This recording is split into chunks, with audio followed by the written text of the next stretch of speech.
Welcome to the MS Dev Show, episode number 105. This week we talk with Paul Betts about building Slack on Electron Shell and installing it with Squirrel, finding bugs in physical buildings, and SharePoint.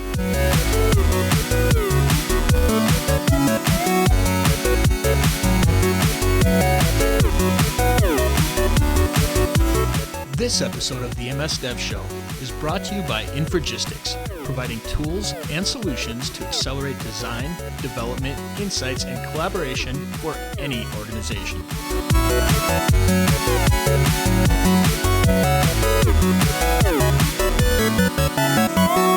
This week we have Paul Betts. He's a senior developer at Slack, working on the Slack desktop app, and has an open source repo or 2,000. How's it going, Paul? Pretty good. How are you? Good. And Carl, what about you? I'm doing pretty good. I'd just like to remind everybody that we're going to be at that conference this year. That is an awesome conference that's in Wisconsin Dells. And if you sign up now, you can still get a room at the discounted block rate if you just mentioned that conference when you're booking your motel at the Kalahari. So we're looking forward to meeting everybody there who listens to the show. And hopefully we'll get a few more listeners when we're there. Okay. And definitely stay at the Kalahari. I tried a different hotel this last time. It was not good. Trust me. Is that that's the one with the water parks, right? It sounds pretty great. Wisconsin Dells. Yeah, the water park capital of the world, which I never understood because we don't really have the climate for it. Like, it gets hot in the summer, but you go down to Florida and, they have different water parks and beaches that are scattered all over the place. And you tell them, yeah, the water park capital of the world is in Wisconsin. Like, they've heard of that, but it always makes me think, like, what is the point? Because it's closed. They're closed like 6 months out of the year. But the Kalahari is nice because it is half of it's indoor, and it is a very good indoor water park. So you can go to that one year round. Mm-hmm. Mount Olympus is the one that you do not want to go to. That was the one we went to. Not good. It was just terrible. Just never go there. Okay, Carl, who do we have for the Infragistics Ultimate Winner of the Week? This week we picked Neil Turner off of Twitter, and he was commenting to our recent edition of YouTube video, and he says, "Faces for radio" in all caps. That's awesome. So, yes, that is something that we were expecting. But, Neil, that comment got you the Infragistics Ultimate license this week. And if, like Neil, you want to get mentioned on the show, send us an email to feedback@msdevshow.com or comment on Facebook, YouTube, or Stitcher. We also really like those 5-star iTunes reviews. Thank you. And, Neil, you have a really tiny head. I just want to point that out. Oh, wait, maybe it's... Oh, it's just because it's just the thumbnail on Twitter. Okay, it's probably a normal size head. And I've actually met Neil in person as well, so He's a great guy. I was totally kidding. That was a joke about the thumbnail. And make sure all of you subscribe out there on YouTube so we can get those subscriber counts up. We really appreciate that. Okay, let's jump into the news. And I just want to let everybody know too. So we're recording this a week and a half before publishing. Normally we are extremely timely. Like, we usually record the same day that we publish, but this we are doing way ahead of time. So if this news has completely changed and we're missing something huge, that's the reason for it. Because I have a big move coming up, so it's totally my fault. Okay, so the bug in the physical building. So I thought this was a really interesting article. So what this talks about, it kind of alludes to it a little bit more at the end. It talks about, when we look at architecture, and we look at software, like a lot of software has a lot of bugs, and architecture, we don't see stuff like that in architecture. And this is the story about the Citigroup Center in New York. And kind of what happened is, New York, there's a very limited amount of real estate that there is. And when they went to build this building, of course, land was hard to get. And they found a church that was willing to let them build this skyscraper on their property with a few restrictions that you can't touch the church. So they're like, okay, we'll build over the church. Yeah. But one of the other problems was the church was in a corner. So you couldn't just put a beam in each corner. Yeah. So they did a few things. They put the beams kind of in the middle of each side. And that led to a few other issues. So also when they were building this, one of the people that were building it were like, hey, we did the math. If instead of doing welds, we use bolts, we should be just fine. Mm-hmm. Well, when you kind of bring both of these things into consideration, that you kind of place the stability in a different spot than normal, because corners are really strong because that's where the walls meet. Yeah. And welds are stronger than bolts. Well, you get into an issue because normally one of the tests that you do for a strength of building is to see how much wind that it can take on its face. Yeah. And usually that's the weakest part of a building. So they assume that wind hitting it at a corner, since that on a normal building, that's not as much force, that's not going to be an issue. But on this building, because its support structures were in a different spot, that became an issue. Yeah. If they wouldn't have changed the welding to bolts, it wouldn't have been an issue. But because they had those two minor things in conjunction, that became a huge issue. And I think the kind of lesson here is, architecture, we've been doing architecture for thousands of years. And we kind of know, what to expect from materials and when we design certain things. Well, software engineering's only been around for a couple of decades. So we don't have that huge, back history of knowledge to work off of. And, if just a couple of small tweaks can make a building potentially, have a catastrophic failure, which this one hasn't yet, but it's expected to have a very short lifespan. That's terrible. So yeah. basically it's like, it's like a known glitch in, like an aircraft, and the aircraft is going to crash. Yeah. Because I didn't really understand, because the end, it just says that it's like predicted that this thing is going to fall over. Yes. So explain this. I guess, does it say what year this was built? It doesn't, and I was thinking of looking it up, but I didn't. I do know it was somewhat recent, though. Okay, because I would think, and maybe it's just far too complex, I would think that you could completely model all the physical characteristics of a building in software. And I know that would take the cloud to actually do that. But it's like, shouldn't you be able to model all of the way? I mean, they did it obviously afterward. Mm-hmm.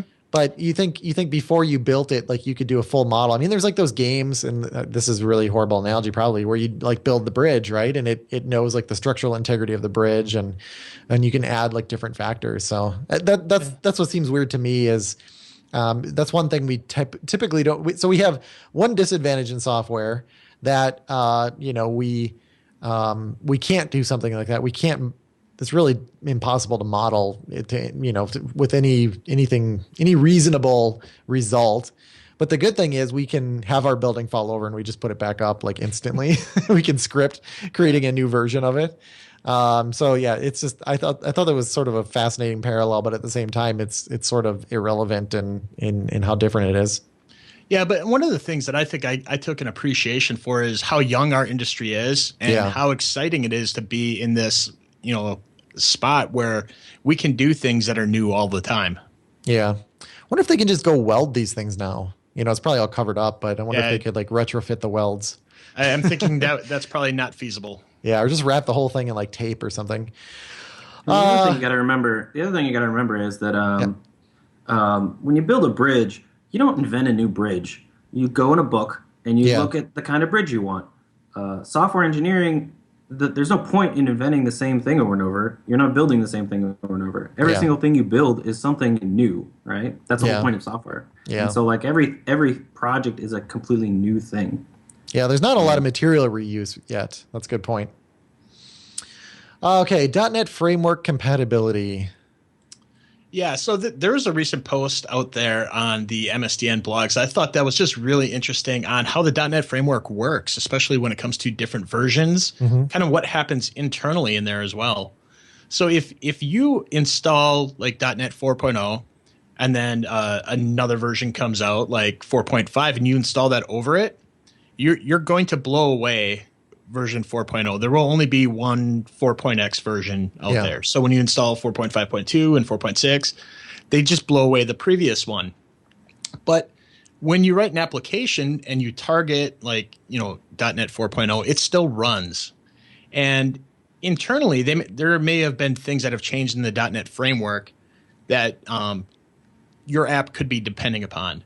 And this kind of explains two kind of concepts on how the .NET framework handles that they're called targeting and quirking. So targeting is exactly what, most developers are used to. When you select, hey, I want this to compile on the .NET Framework 4.0 or 4.5 or whatever, that's what it's targeting.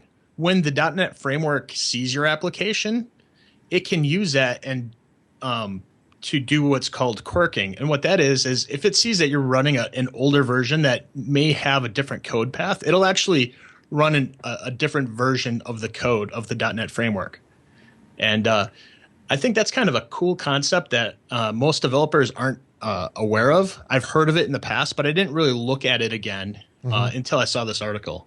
Yeah. So if that's something you'd be interested, or if you're seeing some compatibility issues in an application that is targeting an older version of the .NET Framework, because like 4.0 is no longer technically supported, it still works in many cases, but there are a few issues. And then this article even goes on to say, if you do see an issue, what you can do about it. Yeah, I lost track around version like 3.5. It got confusing after that point. And then you throw into it the fact that like C# has its own versions. And, we had talked to Mads about that and how that can sort of get rev separately. And then I remember when some features came out, was it version 3.5? And you could if you use the new version of Visual Studio, you could use some of those features because they're really just syntactic sugar. It's definitely gotten complicated. But yeah, it seems like this breaks it down pretty well in how you actually do the targeting. Okay, and this should make things easier as well. Introducing docs.microsoft.com. So this is something that, as we're recording, came out yesterday. Yep. And there's a new documentation site that is at the URL that Jason mentioned. And right now it has a little bit more of a focused set of documentation. It's only really showing the Microsoft Enterprise Mobility documentation. But over time, more and more documentation is going to be migrated over to this platform. And some of the things that it does is they put a little bit more thought into the design of it to make these more readable, more understandable by developers, and even just put a few more nice to haves in there. So when you look at a very specific page, it'll tell you at the top like how long it'll take to read it. Yeah. So which is pretty cool. They've done a ton of research. You can check out the blog post in the show notes, but just like how do people actually look at documentation and kind of using that to design documentation that's easier to look at. Okay. I was just looking because people are complaining about the pop-ups, like moving content, but I'm not seeing that. So I wonder if that's just been fixed already. One thing I like is that pretty much I shouldn't say pretty much all of the modern like Azure documentation, and I'm sure everything going forward in here is all in GitHub. So, I know I've really like pushed this agenda on on the podcast a lot. If you see a mistake, just go out there and fix it. It's easier than you think. If you see a typo or something like that. In fact, we recorded last week's show yesterday. So it's yesterday for me. It's last week for everybody who's listening. And I saw some typos in their documentation. They didn't have them in GitHub. So I actually just submitted a support ticket with those changes. But, it's up to all of us to make these documentation better. Okay. It's the Wikipedia problem, right? It's the Wikipedia problem, right? Like nobody sees the edit button. Yeah. Even though Wikipedia makes it so much even easier than GitHub, right? Like GitHub makes you like do this rigmarole of like opening a pull request, but like the edit button in Wikipedia, you're just like people read Wikipedia and say like, oh yeah, that's wrong, that's not right, and they'll just stare at it. Yeah. It's like the edit button's right there. Yeah. Just fix it. It's more intimidating. People are like shocked. Like I go and like types. Like I was like find something, I'm with friends, or like find something that I don't like on Wikipedia, and they're like, oh, see, I'm right. I'm like, hold on a second. And they're like, you can't do that. I'm like, I'm not going to actually do it, but like, I could. Yeah. It's editable. I just find Wikipedia intimidating for whatever reason. I think it's because if you go into the discussion on a page, they're so hardcore. There's like very strict rules around Wikipedia, which is good, but I find it intimidating because of that. Whereas GitHub, like I'm as a developer, I'm in there all the time. And for people who don't know, if you're looking at a page and it's incorrect, there's a little pencil icon. So you don't even have to like pull the code or do any of that kind of stuff. So a lot of the complexity you're talking about gets easier whenever you use that button right on the page. Totally.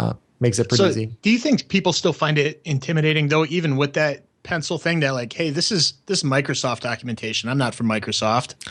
I don't know. Yeah. I wouldn't. I think that they don't know what it's going to do, and so they're afraid of breaking something. Yeah. And so like they'll hit the edit button. Well, the prerequisite is you have to know it? Markdown. Yeah, I think any developer that knows Markdown probably isn't intimidated. Yeah. If you didn't know Markdown, I'd be really scared because it's like, well, there's some weird symbols in here every once in a while, and then I would be scared to edit then. So just learn Markdown, and there's a preview button there too, so you can see what it's going to look like. And just start with typos. Obviously don't make like huge changes until you really know the project. But yeah, the more you're using a project, the more you should be in there helping improve those things. I've gone in there and there's been missing steps. It says like, hey, do this, then this, then this. And I've submitted requests, hey, you're missing step number 2. And here's what it is. And I just issued that pull request. And I found those to be accepted typically within just a couple of hours. And then all the documentation all that gets regenerated, and your fix is up there. And just so everybody knows, like all of our websites are like that too. And when I say ours, I mean the MS Dev Show, like the msdevshow.com, my blog. You can go out there. There's an edit button on every single one of my blog posts, and I'm trying to make everything editable. Speaking of editable, let's talk about SharePoint. So I know it's funny because SharePoint used to be like, when I was a developer, like I didn't really know what SharePoint did. This was, let's say like 8 years ago when I just had to like, live with like SharePoint being on the same machine from a development perspective. And it was just horrible. The way SharePoint like took over IIS and stuff. And then once I started using SharePoint, like the way it's intended, like it's pretty handy at what it does. So what's being announced, there's a couple different things here. There's basically some look and feel type things. You can see what things are going to look like on Office 365 coming up.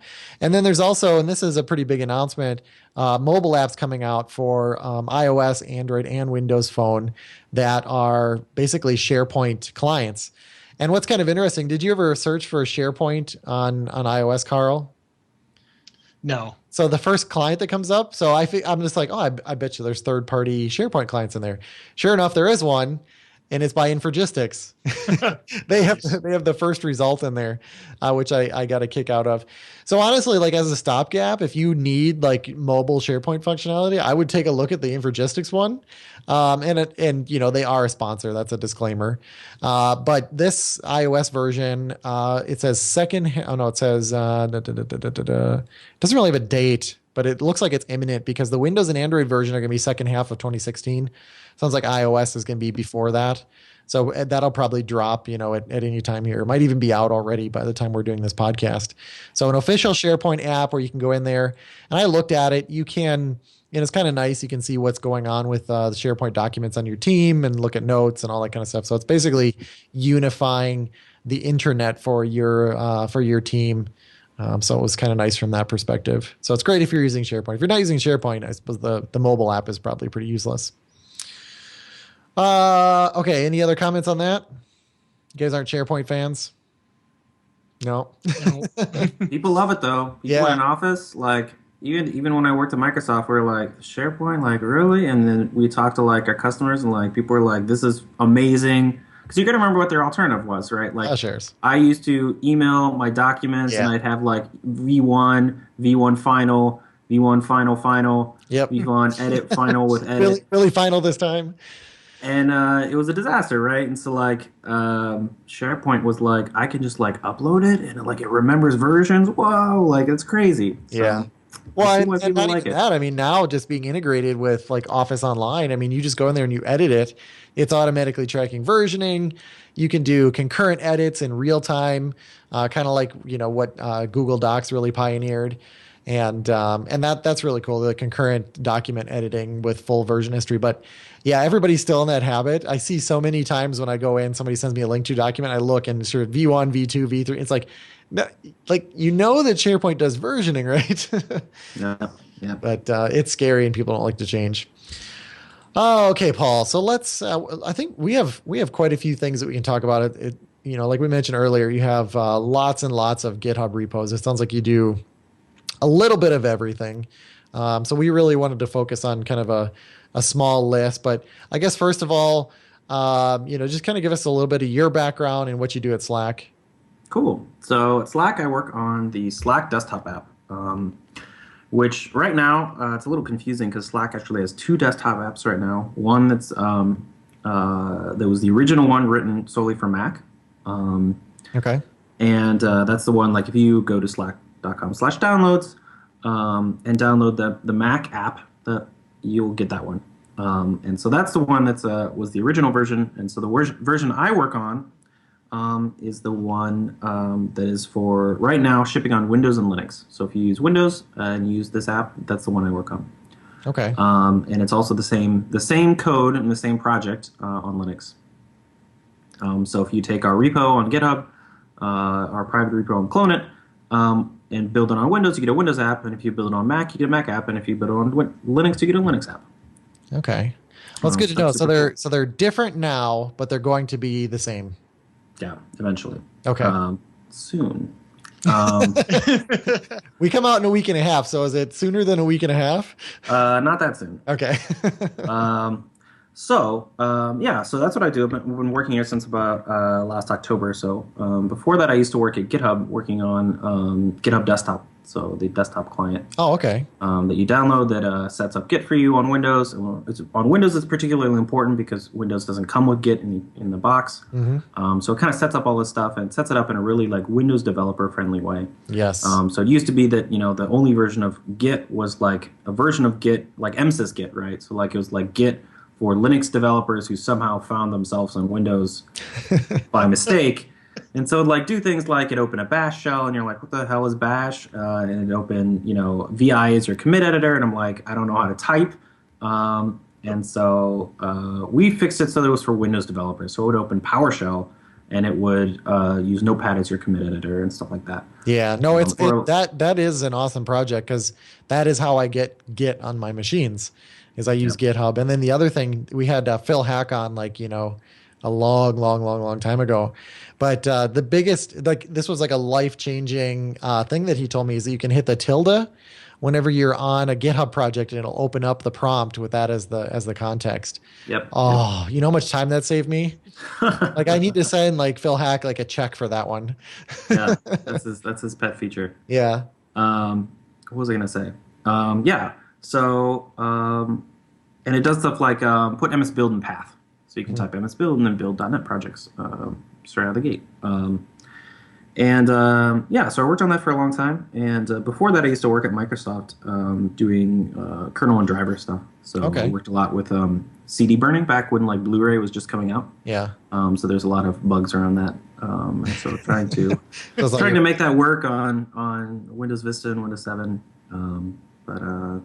It was cool. Okay.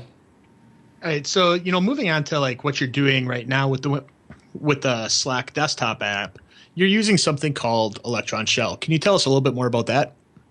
Sure. So Electron is this platform. It used to be called Atom Shell. It's very confusing. So Atom is a text editor from GitHub. Mm-hmm. So similar to Sublime or these kind of modern or TextMate. And so Atom is a HTML and CSS and JavaScript application they use to edit text files. It's a programmer editor. It was built using this platform that was originally built just for Atom. It didn't literally it was hard coded to Atom.exe is the thing it would build. And so they're like, well, this could be a useful platform to build applications that aren't text editors. You can build all kinds of stuff. And so Electron is what they renamed it to. And so Electron is this platform for building desktop applications using web technologies. So that means that you will, instead of writing in Cocoa or C# or WPF or whatever Linux people do, GTK, something painful, instead you'll write using HTML and CSS and JavaScript, and you'll get to use all of the things that are in the latest version of Chrome. So unlike web platforms where you're go to caniuse.com and look up a cool new thing and get depressed when none of your browsers support it, you don't have to think about any other browsers. You just think about whatever Chrome, at the moment 49, which is one behind the latest, but we're working on porting to Chrome 50, which is the latest production version of Chrome. Whatever it can do, you can do. So that's super cool. So it's like you get all the coolest new web features now, and can use them in their app. And the other thing is that it builds in. This is the part that's different. So not only do you get to use anything that a web browser can do, you can use it builds Node.js into the Chrome run loop. So that means that you can include, you can open up like DevTools and type require FS, just like a Node app, and it works. So that means you can include third-party cool. NPM, any NPM module, including native NPM modules. So like you can write NPM modules in JavaScript, or you can write them in C++, and it's really annoying, but like luckily other people have written a lot of interesting ones that you can just use. And so those modules can do whatever they want. And they're running at desktop code level. So that means they can like open notifications, or like they can write a file. They can write files. They can delete your hard drive. They can do anything, anything that a desktop app can do. Okay. And so that means that Electron gives you all of the good parts of the web, but you can also do anything that a desktop app can do. That's really cool. So I'm staring at the Slack Windows application right now. So basically all of the UI is HTML, CSS. Yep. Okay. Yeah. And then if I go to, I'm trying to find something that would sort of be native. So like the menus. Like the menus are, for example, the menus are actually, well, on Windows, they're not native. They're actually like custom drawn, but they're drawn in C++. They're drawn using native code. They're not drawn using HTML. On Mac, they're standard window like menus that you'd see in the top bar, like, and so this is a Chromium detail. Like Google Chrome does the same thing. Yeah, so very little of this UI is native code. It's all HTML. That team switcher, if you're logged into more than one team, is all HTML. It's like a Flexbox, and like in version 2.0 of Slack Desktop, we moved to React. So these are all React components you see on the left. Ah, very cool. Yeah, so it's all HTML. And so if you had the secret cheat code, you could open DevTools and like poke around. Oh, that's now cool. I remember when this first came out, DevTools weren't locked down. So is that something you had to do special, or? So we actually had to do the opposite. You actually have to add DevTools into the menu, and you have to. It's not built into Electron apps, so you have to explicitly add it. And so there's a bunch of ways to get to it. It's just kind of like a pain in the ass to describe. So it was just trying to. It's in the new version. In the new version I'm working on, the way you get to it is you go to the sidebar and double click it, or you click on it 7 times. So you just like go to the sidebar and keep clicking really fast, and then it'll pop up. Because it's easy to describe to support people how to describe to users in support how to open DevTools. Right now it's kind of more complicated. You have to like create some files and like restart the app. Darn. So how much platform specific code is there then, like between the Mac version? Because I know it doesn't exist yet, so obviously there's like some things you have to add in there. Yeah. We do a couple things to be able to call into native code. Windows is actually has the most unique stuff, like the most platform unique code. Okay. So one thing we do is we use this project called Edge.js by Tomas. I can't pronounce his name because he's from the Czech Republic and it's very complicated. So we wrote this project called Edge.js, and it's super cool because it lets you call C# code from JavaScript. So we load his module, and then we have a library that we use for showing Windows 10 notifications. So if you get a notification in Windows 10, it looks like a Windows 10 application. It shows on the side, it shows in the action bar, or in the action center rather. And so we, from JavaScript, can call into C# code. And it's all based on tasks. So you get they convert methods that return task of T into something that passes back a promise in JavaScript. And so we use that for certain things on Windows. Another library that we use is called Node-FFI, which lets you call C functions from JavaScript. Okay. So you can actually basically want to use every language possible. Well, so like on like different platforms, different things are easy to call, right? So creating notifications from C++ is not a joy in, Right, I'm in sure. Windows.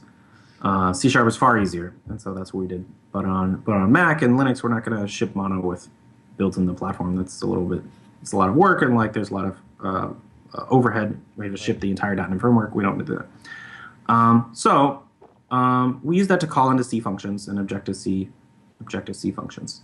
So on Mac, we'll like use it to query like the idle time, like for example, like how long your machine has been sitting, so we know to mark you as away if your computer's been not doing anything for too long.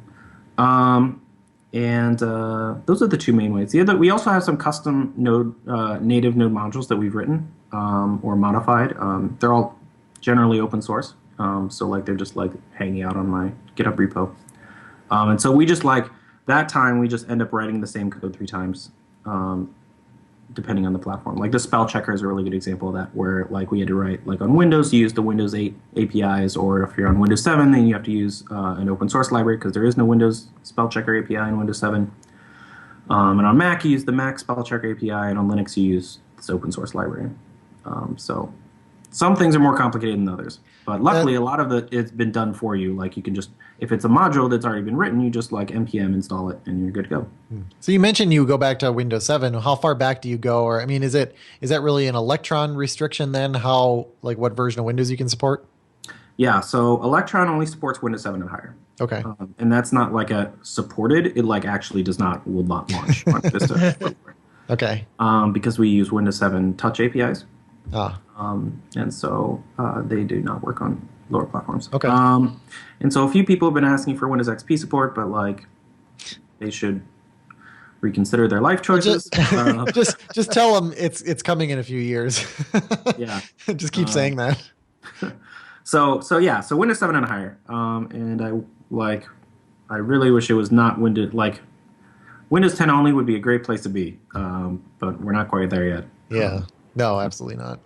All right. So, if I have like an existing web app, is that something I can just shove into Electron, or do I craft my... That's a dev terminology, shove. So one thing you want to think about is that you can do it. It's not great. Because you generally want to, when you write an electronic app, you want to run local content. Remember, because like in general, these things can access the desktop. They can access whatever they want. And so we want to run things like ship the bytes, the code that we're running on their machine. So it acts like it's a similar like security model as a desktop app. Running remote content means you have to be a little bit more careful. There's ways to do it. There's this thing called a web view tag, which is kind of like an iframe, but like with superpowers. Yeah. That kind of like can shield, can like remove this desktop integration. So it means that anything inside the web view cannot access, cannot format your hard drive. But you can put stuff into the web view that you decide. And so this is what Slack does, right? It runs remote content. It's running the Slack web client. And it's injecting APIs into it and giving this web client extra powers that it couldn't do normally. But it doesn't give the web client the power to delete your hard drive or do whatever it wants. Okay. Running local content is far easier. And so like you really should think of building an Electron app kind of like a single page application. It's a really similar pattern. Like there's kind of you don't think about URLs so much. There's no routing. You really think of it as just like a single page, and it's just loading stuff over JavaScript is the best way to do it. Now, if you have an existing web application, there's certainly ways to wrap that up and to include it in a desktop application and kind of add some extra things. But if you're building from scratch, thinking of it as a kind of like the Angular model of like single page, loading everything over JavaScript is a great way to kind of conceptualize how to picture an Electron application. Yeah, because your server is like non-existent, so you don't want to be like sitting there trying to go back to the server all the time. Yep, and so like people run your desktop app on an airplane. Like what happens then? So like thinking about the offline case is way more important because like desktop apps have this expectation that they like. Yeah, that's kind of the point, right? Right. Well, other than something like Slack, although I can still run it obviously and view my messages and stuff like that. I'm just not going to get new information, so it works as expected. And we want Slack in general to be way better with offline support as well because of that. Yeah, so I guess we mentioned some of the things that you should do, but just like with your general experience, are Are there certain types of applications that are better with Electron? I mean, there's people listening to this podcast and they're probably thinking, okay, I have an application that's a web application. Should I put this into Electron? I mean, do you have any guidance there? I think that you wouldn't want to take every website and turn it into an Electron app, right? I think that like some things like work really well in the web, like things related to content. Like you wouldn't want Wikipedia in a desktop app, right? Maybe you would, but you probably wouldn't. Like the offline thing would be like the motivational factor, right? Yeah, but the web can do sort of offline as well. I mean, there might be so you can really do offline when you do things like service workers. So service workers are a thing that are fully supported in Electron, and are this really interesting way to write an offline app and kind of add it to your existing app without having to rewrite the whole thing. So like a lot of these offline like proposals for the web for like creating offline applications really require you to like architect your entire app around it. Whereas service workers kind of like lets you add it in. And so this is a web technology. It's not a part of Electron, so you can actually use it in Chrome today. So you could combine service workers and Electron to make something really cool as well. Okay. But so in general, I don't know, like I'm from the background of writing desktop apps, so I'm always thinking about like, creating desktop apps is an initial goal, right? And web technologies is kind of like just like the newest like tool I have to write desktop applications. Yeah. It's really cool because it seems like people are getting way more excited about writing desktop applications. The idea of writing a desktop application is kind of dying for a long time, and Electron is kind of reviving it a little bit. Especially like it's making people, especially for Windows, because it's making people that would not normally write Windows applications into Windows developers, which is kind of interesting to me. Like people who are like deep in like the Bay Area hipster tech scene who would never like touch a Windows machine with a 10-foot pole are like, here's an app, but like if I like do like one thing, now I have a Windows app, I may as well. Like they're kind of like, why wouldn't I? And so they do. And so like you see these applications that people releasing way more Windows applications because they're built on Electron, which is super cool to me. Yeah, I have a website that's completely a SPA app, single page application, uses Angular, and I was very adamant about it actually not talking to any server. So the fact that it's web-based, the only reason that a server exists at all is just to get you that content, like you can run it local just like you could anywhere else. So now like listen to this, I'm seriously thinking about just throwing that into Electron because it seems like I wouldn't have to really change anything. And at first I was like, well, that seems kind of stupid because what's the point? Like you could just go to the web page. But in my case, it's kind of clunky. Like it's actually designed to interact with or one of the features, it's really a feature, is to interact with local files. So like you can go on there and you can basically upload a file, manipulate it, and then download it. But of course, that is kind of awkward on the web, right? Because you're just like downloading it back to your downloads folder every time. Yep. So I could see like wrapping it into Electron Shell so that I actually have like a proper open and save dialog. So I mean, could I, seeing as how it is just a pure SPA web application, would it be pretty easy for me to put that in there and then step 2, just add in that open and save functionality? Yep, it would be super easy. Yeah, okay. This is a great example of something that would work really well as a desktop application. Okay. Especially, so I wrote this blog post in the Slack engineering blog, which is slack.engineering. You can have a .engineering. I didn't know this. Slack.engineering. And so I wrote, I've been running this project, and it's really, it took me a while, but it's really cool, called ElectronCompile. And so what it does is you just include it in your project, and it makes Electron natively understand a lot of cool web technologies. So like it makes it so that Electron natively understands TypeScript, for example, or less, or ES6, ES 2015, like async await. Okay. And it does this by intercepting the way that Chromium loads code. It intercepts like when you go to navigate to a file URL, like file index.html, it intercepts it, takes all the ES6 code it finds and rewrites it to ES5, and then gives it back to Chromium. So it effectively means that it's an Electron that knows all these web languages for free. Even in things like you can write like a TypeScript inside of a script tag. inside of Index. Oh wow! Yeah, which is super cool. And you'll get source map support, so like debuggers will work and like all this stuff just for free. So it's really great for development. Like if you can like develop an Electron app, it's like so much more of a joy than like trying to deal with like setting up gulp and like running like a watch thing that like refreshes your page all the time, because it's like as if the browser just knows all these cool languages. Yeah. And so yeah, it's a cool project.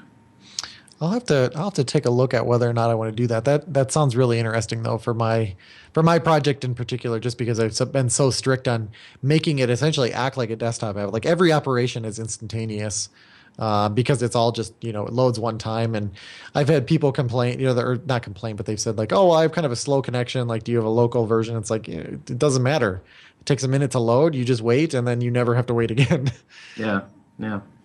Cool. Mm-hmm. Customization. I think we talked about that a little bit. How much, one thing we wanted to ask was how easy it is to customize the shell. I mean, like, so in Windows here, I have like my close, minimize, maximize, and all that. Do I get that stuff for free? And like, what do I do around all that kind of stuff? Yeah. So basically, the way it works is that your opening app is essentially a Node.js script. So you have require, it's just running your app. You're running your code, and one of the classes you can create is called a browser window class. And so it's just an ES6 class you just create with new, just like every other JavaScript thing. You call new browser window, and a separate process is spun up that represents the window. So there's no DOM in this initial Node.js run loop, right? Okay. There's no Chrome, there's no anything. It's just executing your code. You call new browser window, it pops up a window with a DOM, and so it loads a page, and you can have dev tools, and you can poke into it and do all the things that you're used to with Chrome. And so you can create as many or a few of those as you want. And so they're kind of different options. So by default, it will give you a kind of standard window with like you get close, minimize, maximize for free. Mm-hmm. And on Apple, you actually have to let the operating system do close, minimize, maximize, or else you will. So they can use their terrible implementations. Well, no, because like the full screen, like when you click maximize in Mac, then it does full screen. Yeah. This API isn't public, so you can't fake it. Yeah. The other thing you can do is create what's called a frameless window. So you can actually create like windows that are partially transparent. So just like in WPF, like you can create like transparent windows that you could click through and stuff like that. And then you're kind of on the hook to do all these window management things yourself. But normally, like it'll create like a regular, like standard window frame. Okay. So you definitely don't have to implement minimize, maximize yourself. So one of the things that I really like about Slack is it kind of auto updates itself. Is this a feature of Electron, or is that something that Slack has had to kind of, develop itself? So Electron comes with a basic auto updater, and on Mac it's based on the Squirrel project. And so there's two versions of Squirrel. There's one for Mac and one for Windows, and they're completely different. Like the only thing that it shares is the name. Because they're written by my colleagues on the GetUp Mac app, but I wrote Squirrel for Windows, and so on Windows Slack uses that, and so we use the API directly, but Electron kind of has this like kind of basic auto update API that lets you check for updates and like give it a URL you want to check for, and like say like quit and install, so it'll like exit your app, install the update, and restart it. But yeah, so it's like the basics of it are built in, but you can always like access like more customized things. Okay. One thing I wanted to know, and this might not be a question for you because I guess it doesn't have anything to do with Electron, so this might be a stupid question, but I've heard about people like creating bots for something like Slack. Now I assume that must all be done server side, correct? Yeah. So bots are usually set up a separate server for bots, and so you can set up like I think Microsoft came out with like the Microsoft bot framework. Yep. Which it seems pretty cool. And one of the cool things about bot framework is that it implements like the recommended way to add bots, which from a user perspective, so like the admin has to add a bot, right? It's an integration. Yeah. And so the recommended way is this really clean implementation where there's this button that says add to Slack, and you click on it and like walks you through a few things, and they're really easy to answer questions, and it just sets it up for you. It's really like for one of the challenges of writing a bot is getting people to install it and like walking through people through this like kind of difficult setup process, and so we've tried to make that as easy as possible. But yeah, so bots are just like you're responding to messages being sent to you over a WebSocket connection, and we have libraries for Node.js and Python and a few other languages that help you do this. And then you can send back your own. Okay. So bots are like, they appear as a user, but they count as an integration. So like you don't have to pay for bots the same way you have to pay for users in Slack. Okay. And like the paid version of Slack and stuff like that. So. Okay. Yeah, so if I build a bot, I'm probably gonna start with like the Microsoft bot framework because it looked like it made that really easy to integrate with Slack and some other things. Yeah, and you don't have to worry about like you get to worry about the code of your bot and not like the right. the That's all I logistics care of about. like hosting, right. like kind of like trying to deal with that. So, but bots can do interesting things. They can attach files. They can like add like complicated, not just simple like text. They can add like create like tables almost. All kinds of stuff. So, okay, bots are cool. So you mentioned before that the auto updater was based on the Squirrel project. So I thought we'd talk a little bit more about that. So kind of just looking at because I've looked at Squirrel on and off for quite a while now, and it seems like you either really like or you really hate installer technology. I'm not quite sure, but can you tell us what made you start this project and what it does? Sure. So we started it in GetUp for Windows. So GetUp for Windows is a ClickOnce application. ClickOnce is the install technology from Microsoft. And so ClickOnce, actually, like I slag it on the README, but I actually think it's like the frustrating thing is it's like 80% super great and like 20% show-stopping bugs, which is a bummer because like the model is really great. Like it's like it updates without you have to do much. Like from a developer perspective, it's pretty great because you can just hit publish. But for example, we wanted to switch GetUp for Windows to 64-bit, and I wrote all the code, did all the tests, it worked perfectly. I went to update the installer, and part of the installer is it creates this manifest, right, of like what your application is and like what it should update. And as part of every file, it records the architecture that the file was created on. Yeah. And so it was all x86. And so I flipped it to AMD 64, and we try to test the update, and it's like, oh, well, I noticed that this binary is x86, and that one is AMD 64. This is clearly an invalid update, and we should fail the update. And so there's no solution. There's no like manual override. You have to ask every user to uninstall and reinstall. And so like there are so many scenarios where you have to ask the user to uninstall and reinstall, or it just doesn't work at all. Like so, for example, authenticated proxies just like, nope, like you can't do it. And so I was like, okay, well, writing an installer can't be that hard. Spoiler alert. Famous last words. It took me 3 years of my life to write an installer. It took me like 2 separate tries. But yeah, so the reason that so Squirrel.Windows is different in a few ways. The big thing is that it focuses on developer joy, right? So if you've ever had to create like an MSI updater, you know that this is not a joy and it's extremely painful. Whatever the opposite of joy is. And it takes like there's a lot of like it's difficult to like you have to like run through this whole big set of steps to like find out if your like one line change worked, and that's a bummer. Squirrel for Windows is based all on NuGet, right? So you create a NuGet package. Everyone knows how to create a NuGet package, and more importantly, there's like a lot of tooling, a lot of like there's a whole ecosystem around creating NuGet packages. Like there's a UI, there's like Octopus deploy, there's like all these things. Like tools in the Windows world know how to deal with NuGet packages. Yep.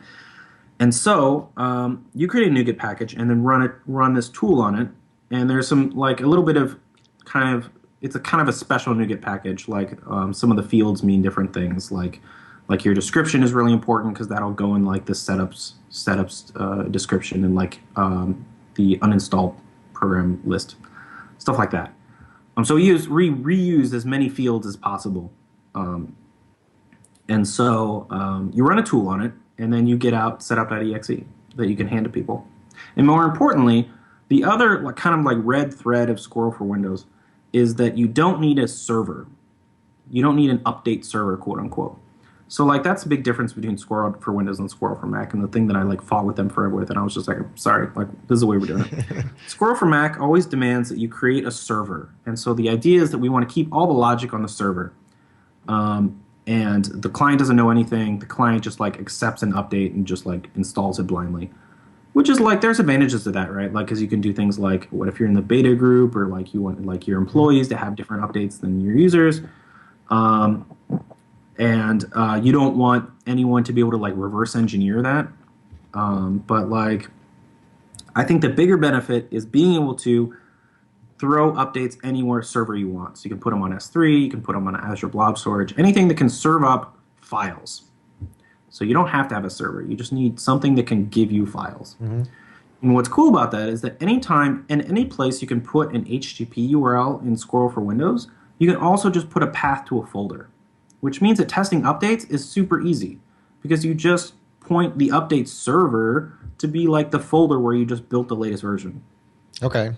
And so now testing updates isn't this nightmare of like, okay, well, I got to spin up a server on localhost and like point it there and like try to like, you know, like push some buttons and like rig up this fake environment. You're just like, okay, update from this folder. So what does it do? Like if you have it in like blob storage, does it sit there and poll it and figure in? How does it know like if there's actually an update? So it polls this really, really small file called releases. And so releases is this file it's just a list of updates and their kind of like their size and their SHA-1. Okay. And the file name is in this kind of specific format that has to be like it's kind of parsed. And so the idea is that file is human editable. So you can just like add or remove entries. If you ship a bad update and you want to stop people from getting it, you just like, you know, delete that line. Okay. That's awesome. And it's also like in a format that if you have to write any automation around it, it's really, really easy because it's just like integer tab, string tab, string. And so it pulls a really small file that you can like caching is really easy. Like you can like put it on like CloudFront or something like that. If it finds that it uses that file to calculate how to get from point A to point B. So one of the features that Squirrel for Windows has is Delta updates. So it will calculate the difference between version 1.0 and 1.1 and then put that into a separate package. And so the client will say like, oh, I'm here, I want to be there, and it will add up the size of the deltas and say like, oh, is that bigger or smaller than the latest full version? And so like if it's faster to delta update, then it'll do that versus like just downloading the latest. Okay, that's pretty cool.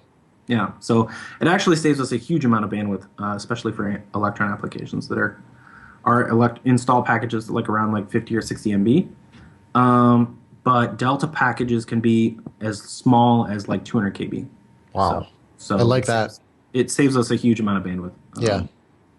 And it saves our users a huge amount of time and bandwidth as well, right? Because they have to download all these. And like if you're in certain countries, like downloading a 60 MB thing could be like, you know, like 2 hours worth of work. Like it's actually bandwidth actually costs a lot of money in certain places around the world. Yeah, definitely. So you mentioned earlier that one of the focuses was trying to be as dev friendly as possible. So kind of like what is, if I have, you know, my executable that I want to create an installer for, how quick can I get this packaged up? So if you just want to like make a one-off installer, it's actually super easy. So I made this video, if you search on channel 9, where I actually demo that. And you can just like build your project and like take the release folder and like dump it into like take NuGet Package Explorer and like just like drag drop it in there. Fill out some of the metadata, run Squirrel on it, and then you'll have it set up executable. So like making it one-off is really easy, and even like making a final version that you're kind of like running these updates for is also pretty easy. because automating a NuGet package creating is pretty straightforward. Mm-hmm. So what about things like I got to do I got to add something to the registry. I got to add a shortcut to the desktop. All the things that like an MSI would do. I mean, is that like built in, or do I have to just write some custom code for that, or like how difficult is that? You do have to write some custom code, and so the way that you do it is like if you use like Wix or something, you have to add all these like plugins, like installer plugins. Oh yeah, that was a nightmare. Which is not so fun. The way that Squirrel does it is it just calls whenever it's doing different interesting things, like updating or installing or whatever. It just calls your program with certain parameters. So you like mark using an attribute in C# that your program knows about Squirrel events, like it's interested in hearing about them. Or if you're writing a C++ app, you include it in the resource file as like this magic line. The attribute's way easier, of course. So then when Squirrel runs through the package, it says like, are any of these exe files interested in Squirrel events? And if so, it just executes the application with special parameters. Calls back into it. flags. Okay. Yeah. And you get a certain amount of time. You get, I think, like 15 seconds to do whatever you want. Okay. So you can create registry entries. It has a bunch of helpers to create like shortcuts and stuff. So like you'll be like create shortcuts to this executable. And so if you don't have any applications that subscribe to these events, we'll just kind of provide you a default implementation that kind of like creates shortcuts for you. I like that though, because you get whatever language you wrote it in just works, right? Yep. You can write in whatever language you work. More Yeah. importantly, debugging those hooks is super easy because you just run the Yeah, program. you just call it. No, that's really nice. You don't need to like write some code, build an installer, run it, find out it doesn't work, swear a lot, change a line, build the installer. Like that's all you do to debug Squirrel events is just run the program and see what happens. Yeah, because with something like Wix, I mean, it was pretty cool, but I also had to learn, their whole thing, and like you said, those extensions, and it was like every time it was just such a hassle. But being able to have that thing call right back into the same program, use the same language, that's pretty cool. Yeah, yeah, and it makes it so that even though Squirrel is written in C#, Electron, of course, is not, and so it means that you can package up Squirrel. Any application with a Squirrel installer, it doesn't matter what language it's written in, because it's all about just like launching executables. Okay. Awesome. So, let's just say I have a ClickOnce app already. How easy is it to migrate that to Squirrel? Well, it's easy if you don't mind asking your user to uninstall and reinstall. If you don't want to do that, well, of course you don't want to do that because nobody wants to do that. It's a terrible thing to do. So it's kind of like trying to like replace the engine of a plane while it's flying. It's a little bit tricky. So what you do is you ship a ClickOnce update that when you start the app, because remember, like Squirrel, unlike a lot of like installers, Squirrel is just a library. Like you can call into it. It has classes. It has methods. You can do whatever you want. It's not this kind of like weird like magic like black box that wraps your application. And so because it's just a library, what you can do, the way you do it is that you ship a ClickOnce update that when your app, and your app starts up, you start up the app, doing regular things. But in the background, you actually download the NuGet package and then install it, because you can install Squirrel applications because it's just a function, right? Yeah. Just like uninstall, and install are just methods you can call. So you install the application again, and then there's this library that the people at Wunderlist wrote called ClickOnce Uninstaller, where it'll like uninstall your ClickOnce application. So you essentially like double install the app and then uninstall the ClickOnce one. Makes sense. And kind of like swap out like while it's running. So it can be done, and that description sounds really complicated, but actually it's like not that bad. It's just like download a file and run a command on it, and then call a different command. So it's not too bad. Okay. But it's definitely a little bit of a magic trick. Okay. So Electron Shell, very cool. Squirrel, very cool. Anything else you wanted to mention on either of those technologies before we moved on? No, it was a good summary. I think we talked it up pretty well. Okay, cool. Yeah, I'm definitely interested in taking my, not that I have any time, but interested in taking my web application and putting it into a desktop app just to see like what that would take, and that might make that experience a little bit better, especially if I get it almost for free. So I'm kind of excited about that. Yeah, totally. The one thing I wanted to mention, it's just like the latest news in Squirrel for Windows World, is the last thing we added recently is stage deploys. So it means that you can, similar to like on app stores like Google Play, you can say stuff like, all right, 10% of users are going to get the latest version as soon as I release. Yeah. And then kind of ramp that up. So you can say like, all right, it's going pretty well. Like let's put it up to 50%. Like now 50% of people get the latest version. Yep. And you can ramp that up over time. And so it's really like if you have like, so Slack is like is the largest Electron app in terms of deployed users. And so and of course we're an enterprise application, so we run in these very interesting machines that have very interesting configurations set by their IT guy. Who interesting policies. Their IT guy has strong opinions. Yes. We definitely stage rollouts are one thing that helps kind of like shield us from some of the surprising things that our customers do with Windows. So that's a pretty like a feature that I don't think any other installer is. Yeah, I've never seen that. I never even thought to ask that, but yeah, you're right. I mean, in today's world, like that's absolutely required. We do it on the web. We should do it on the desktop as well. Yep, totally. Cool. Carl, what do you got for the dev tip of the week? So the dev tip of the week is referencing an article that on the Building Apps for Windows blog.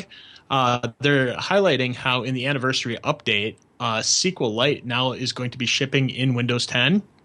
So you as a developer are going to have a really easy time adding this database technology to your UWP apps.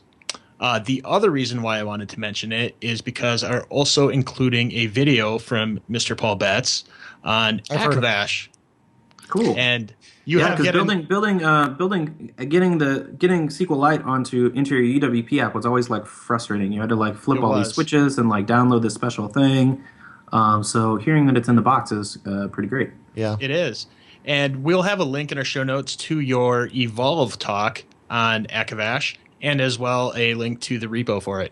Cool. Yeah. So Akavash, for people who aren't familiar, is this kind of data storage library for native applications and mobile applications. It was originally like a library for caching, so like just saving stuff off that you didn't care about, or you just wanted to save like an image cache or whatever. But then I found it was kind of useful for everything. Like I just started putting everything in there. So it's really this kind of like, if you've ever like, you're like, oh, I guess I could save JSON to a file, and I guess I could use SQLite or like a database. That's a pain. Akavash is this really like easy to use way to save and load settings or cache information or whatever, and it's really designed around native and mobile applications. So a lot of these like platforms were designed around like desktops and servers, and so like you'd spin it up and it immediately consume like 50 MB of memory, and you're like, well, on a phone that's not gonna work. So it's very much designed around applications that want to start really quickly and have a little bit, not that much overhead to get started. So I got a teaser for you to watch the video. Akavash is built on SQLite, but it's faster than SQLite. Ooh. Yep. It's faster than the way that users typically use. Oh, this is a teaser. You can't tell them anymore. That's the trick. That's the trick. Is that it's very easy to misuse SQLite and have it turn it from a fast database into a very slow database. Yep. So that was my big takeaway. Anything else you want to mention on that, Carl? Nope. Okay, Paul. So we play a game on this show. I'm stalling here. Okay, so what you need to do is you need to pick a number between 1 and 4 inclusive. Okay, I will pick 2. 2. 2 is not available on that card. Here we go. Okay, here we go. Would you rather have to try to smash 3 attacking rattlesnakes with only a bowling ball, or sit still while thousands of honeybees form a beard on your face? I'm gonna use the bowling ball. Okay. I feel as if I have more what's the word I'm looking for? Autonomy in this scenario. Yeah. Okay. Good choice. Carl, pick a number. I pick 4. 4. Would you rather eat 10 live earthworms or lay perfectly still for 1 hour in a box filled with them? I will choose the latter. When I was a kid, maybe I would choose eating weird things, but I'm not so into that anymore. That'd be like, I suppose the first 10 minutes would be like really weird, but you'd probably get used to it after a while. Like if you could take a nap during it too, that would really help. Because I don't know. I mean, are they really like inclined? I guess they'd probably crawl up you, right? Like over your body and. Well, there's only one way to find out. The MS Dev Show Challenge. Join us next week where we put Carl in with some live earthworms. Okay, what else we got here? Okay, so Paul, where can people find you? I am at Paul C. Betts on Twitter and GitHub and everywhere else on the internet. So my GitHub repo or GitHub profile is a good thing to check out. I have a blog at log.paulbetts.org that I never update, but it's there. You might find it by Googling something, so that's better than nothing. So follow me on Twitter, I guess. Very cool. And it looks like Carl's been gathering all the links that you've mentioned. He'll have all those in there as well. So where can people find you, Carl? You can find me on Twitter at Carl Schweitzer. And you can find me at ytechie.com or on Twitter at twitter.com/ytechie. So, Paul, thank you so much for coming on here and talking about Slack, Electron Shell, Squirrel, all very cool stuff. Thank you so much. Yeah, thanks a lot for having me.